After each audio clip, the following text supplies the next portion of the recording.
I keep meeting my birth mom, but she doesn't know that it's me. Subscribe to Am I the Jerk on YouTube and hit the bell to turn on notifications. I'm a 24-year-old male, and my mom had me when she was 14 years old, and she gave me up for adoption. My parents told me about her growing up. I still have the letter that she wrote to me that she asked if they could give it to me if they wanted. It's crazy reading it sometimes and knowing it was a literal child who wrote it, saying that she's sorry that she couldn't be my mommy, but she hopes I'm happy. She was open to having contact, but we moved for my dad's job when I was 11, and then it seemed impossible to find her. But luckily, I did. She was working at this small restaurant, and I keep going to it, but she doesn't know that it's me. Sometimes we talk, and she seems like a nice lady. Sometime when she says something like, "Do you want a refill, honey?" or uses another term like that, I want to tell her. I don't know why, it makes me nervous. We talk sometimes, and she seems really genuine. If she's not super busy, she's more open to talking about random stuff. I literally drive 2 hours to come eat at this place just to see her. And it's like she knows me already because I'm there 1 or 2 times a week for the past 3 months. So she always says hi with a big smile. But man, if only she knew. So eventually, he actually goes and tells her that he is her son. Fast forwarding into the future, this is the update. Well, I did it. I told her, and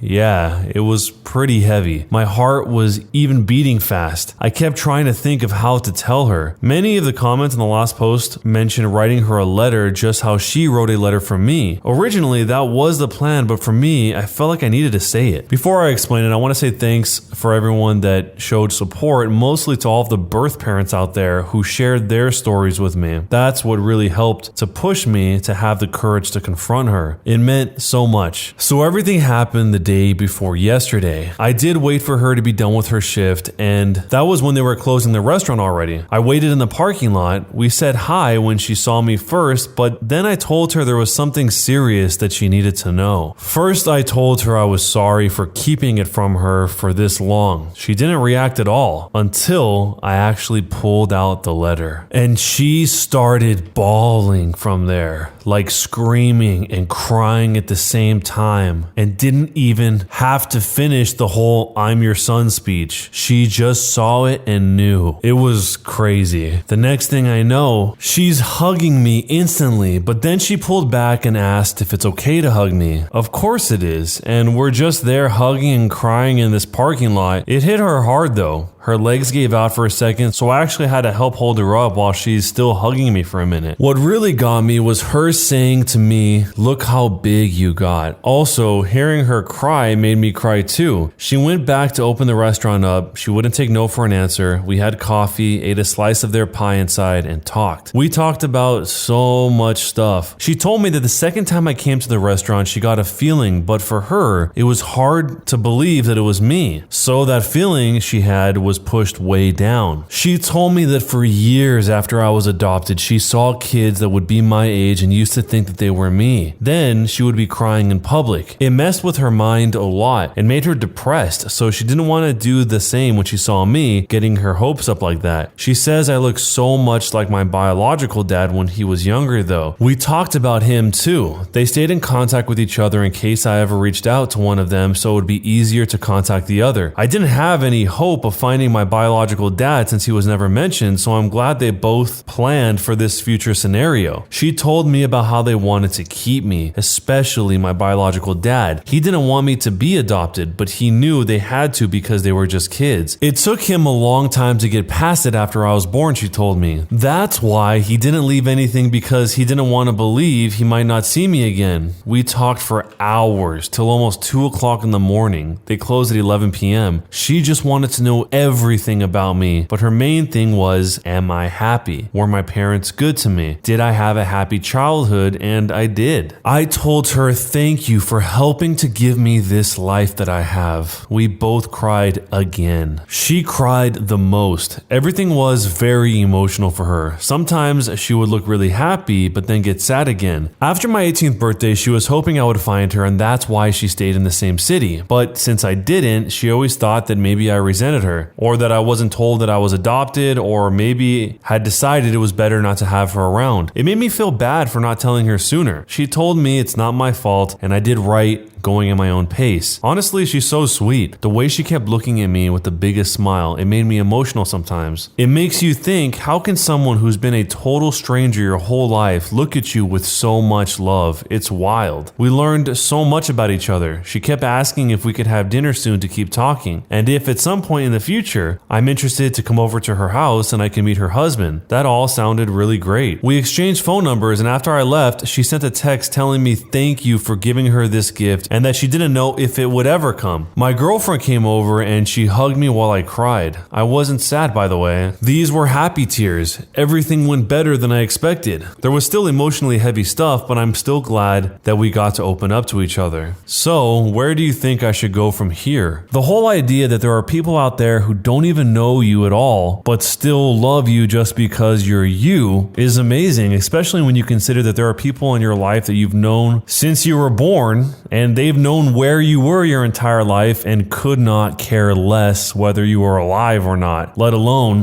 what your interests are or what has been going on in your life.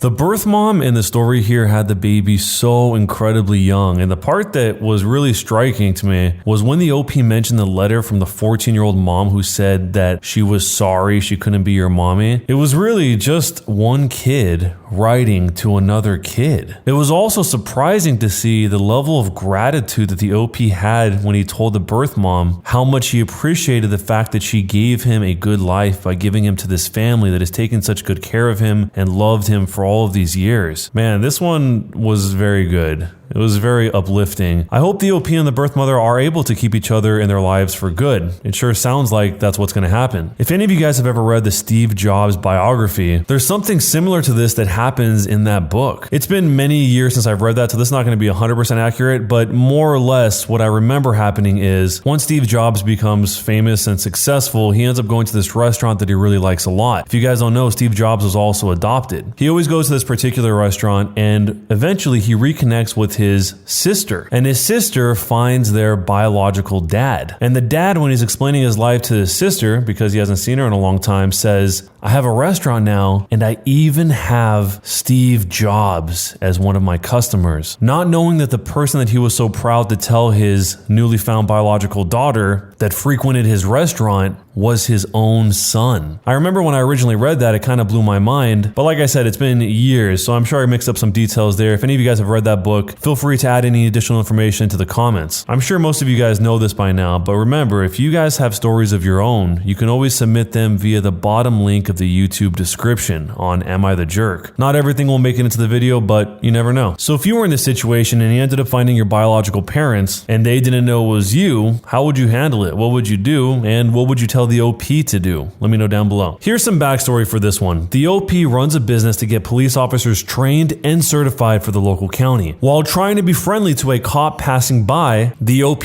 waves at him, and the police officer goes nuts, completely overboard on a power trip, pulls over the OP and humiliates him, issuing him a ticket for waving because he took one hand off the steering wheel. Then, in the future, that same cop has to come in for certification training. He explains that he was just going by the book, and now that cop thinks that he's buddy-buddy with the OP, but the OP has already planned out his elaborate revenge. And that is the recap of what's happened so far. To hear the full thing, click the playlist at the top of the description and check out the video right before this one. So here is how the revenge goes down. The state certifications are a bit simple, so when I started doing this, I met with local union lawyers, training officers, and some reps for our area, and we came up with a standard that surpasses the minimum state requirements, which they in turn use to negotiate better benefits so everyone wins. The standards we decided on not only test for accuracy, but also introduces a bit of real-world problem solving that the officers have to contend with. The first is done in full duty gear, with both hands on the piece at 10 yards. After running 25 yards within 2 minutes, you have to be able to draw your piece from crouch cover, fire 10 rounds, reload a magazine loaded by me, with a false round randomly placed in it to cause a malfunction, clear that malfunction, and get 10 more rounds on the target from standing cover. The second is the same drill but in reverse, but done with only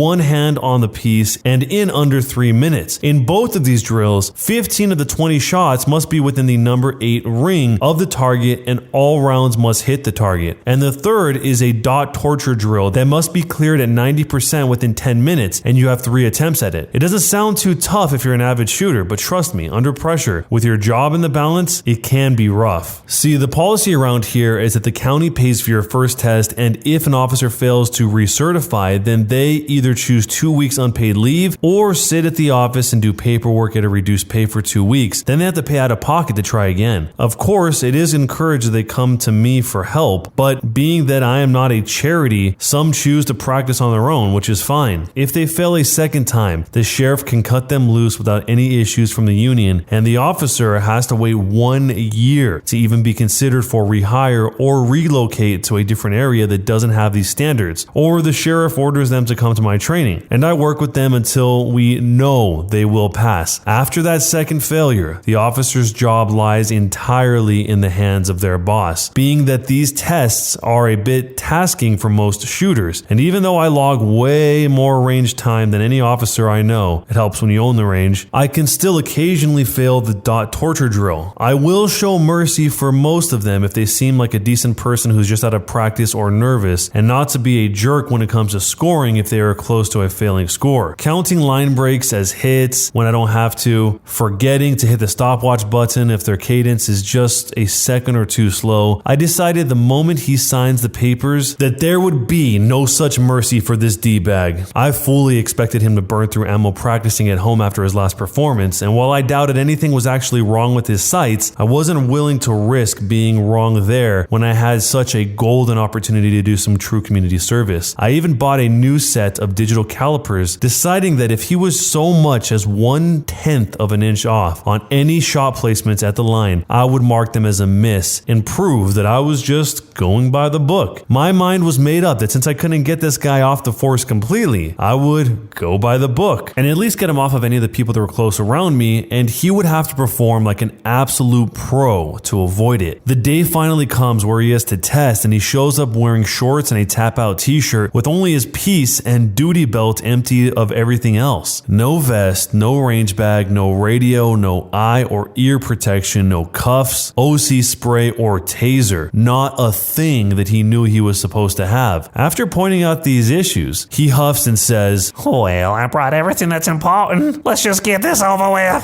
Mind you, I could have failed him right then and there for non-compliance. I had a copy of his signature on the paperwork stating that he owned all required gear and would bring it with him for the test, and that he would be dressed to listed standards on testing day, but that just wouldn't have been satisfying enough for me. I wanted to make absolutely sure that anyone who looked into it would see that he himself was the failure, that this loudmouth bolstering piss stain wasn't fit to the standards of his peers, and his mother shouldn't have had him 25 years ago and done society a favor. Not that he failed due to circumstantial or bureaucratic nonsense beyond his control. I let the clothing slide and loaned him some rental safety gear, which he complained about wearing but eventually put on. After getting it all sorted and noting all this in his charts, I let him take his test. And wow, am I glad that I did. If he hadn't made me see him for the turd that he is, I would have felt sad for him. As it stands, I worried I may develop muscle issues from holding back my grin. He failed the first test immediately due to sheer ineptitude. When the buzzer sounded, first he tripped over his own feet and ate the ground face first, full scorpion. Then after getting up and continuing while drawing from crouch, he somehow managed to catch his front sight or barrel on his holster opening and sent his piece tumbling through the dirt. Then fell over when he tried to lean over and get it. Losing control of it is an instant test stop, so I sounded the buzzer. Holding back laughter and putting on my plate carrier instead of just a level 3 vest in case this fool fired a random round my way, I gave him a second chance even though I already had what I needed. Mostly because I wanted to have irrefutable proof that he failed on his skills, not accidental circumstances. While he managed to keep hold of it this time, he struggled to clear his misfire, costing him too much time for his slow cadence earlier, and only 2 shots were in the number 8 and 4 completely missed the target. For the first time ever, someone had failed the first test on all 3 metrics. I have had people come to me for the first time who have never shot before or with a legitimate fear to overcome who could outperform this arrogant jerk waffle. After listening to him try to make excuses, complain, demand, and then beg for me to give him another chance, I told him that I couldn't, and he failed. That my report was getting sent in and he would have to talk to his training officer and we could go from there. He exploded in anger and started calling me anything he could think of, claiming I was only doing this because of the ticket that he gave me, part of why I wanted so much proof. And then cursing me in some honestly creative ways while slamming his fist into my wall like a petulant tween. And then he told me he was going to make sure you regret this, while pointing at me and my staff in the other room. By now, a couple of my regulars, my range master and the local brass goblin, have all made it over to watch through the window and listen to the exchange. Knowing I have him on camera with the audio punching a hole in my wall and I have witnesses, a new thought came to me when I heard him say this, and I decided to steer him just the way I wanted him to go. All I had to do was ask if what he said was a threat, and this dum-dum responded with, "You bet your booty it is," and to my surprise reached out and gave me a shove. I sidestepped him and he stumbled past, which pissed him off even further. I told him then and there to get the F off my property and that he wasn't welcome back. I looked at this sack of poop straight in the eye and informed him that he just sealed his fate now, since at this point he would have to beg to be sent to the other facility, and I would make certain my report recommended he never work as an officer again. And should they ignore my advice, I would be raising my prices to better reflect the training they get here. He then decided to spit at me and swing at me this time, not want to miss an opportunity, and easily outweighing him by 50 to 60 pounds. I raised my guard, and the moment his arm made contact with mine, I used his momentum and my muscle to send him over my shoulder and directly into the ground with all I could muster. I channeled my ancestors and the ancient gods of their homeland into that throw, fully intending to leave a Wile E. Coyote-esque crater in my floor. Rolling him onto his back and then sitting atop him in full mount position, I watched a wannabe tough guy try to remember how to breathe after meeting the ground that hard and immediately cry like a little baby and beg for his life. When he looked past me to see my range master, a 310-pound, 6'6", tatted up retired Marine with our less lethal training shotgun. It is bright green, kind of unmistakable as less lethal in one hand, leveled to Officer D-Bag's head and his phone in the other, already talking to the guy's boss. Apparently my range master had been watching everything from his office on the security feed, and when Officer D started punching walls, my boy immediately picked up the phone and called the sheriff, grabbing the shotgun on his way out as he came to us. When all was said and done, I got to watch him get hauled off my property by his boss in cuffs and read his rights, since yes, I will be pressing charges. He assaulted me, threatened me and my employees, damaged my property, and I had all the evidence I needed to prove it. Later, when I asked my range master why he brought the green piece into play, since the guy wasn't really a threat, he reluctantly told me that he brought it for me. Apparently, in all of the times we have known each other, he had never seen me come unglued like that. He said, "Boss, you're the kindest and quietest man I know. And in my experience, when a man like you gets angry, even the devil himself would piss his pants to get away." He admitted that his plan was to nail me with a beanbag or two if he needed to, and tried to turn my attention to him. I'm not gonna lie, I wasn't happy to know that I had made my friend feel that way, but it did feel good in an odd way to have a certified badass feel like he needed a tool to stand against me. I gave the man a raise for his honesty and willingness to protect others, no matter the cost to himself. After all, that's a rare quality, and it should be rewarded. And to this day, I refuse to spar with him because I never want him to 100% know that he could take me without it. Despite all the evidence and testimony against him, Officer D-Bag ended up getting a pretty good plea deal, but he will never be able to be a police officer or legally own a firearm again, so I consider it a win. His wife filed for divorce for domestic violence while he was awaiting his court date, and thankfully they had no children together, so it was granted without issue, and he has no rights to see her kid. He moved away immediately after his hearing, and the last I heard, he makes minimum wage working at a gas station somewhere up north. Was I the jerk? I just can't believe that the cop didn't practice after that horrible failing of his previous attempt in the range. Or maybe he did, and this is as good as it got. In the end, the OP's very meticulous plan for revenge didn't really even need to be pushed any further. He thought he was going to have to use digital calipers to measure the distance to prove that he was off, but the guy failed all 3 of the tests back to back to back. Probably the most surprising part of the entire thing was the fact that the cop exploded and assaulted the OP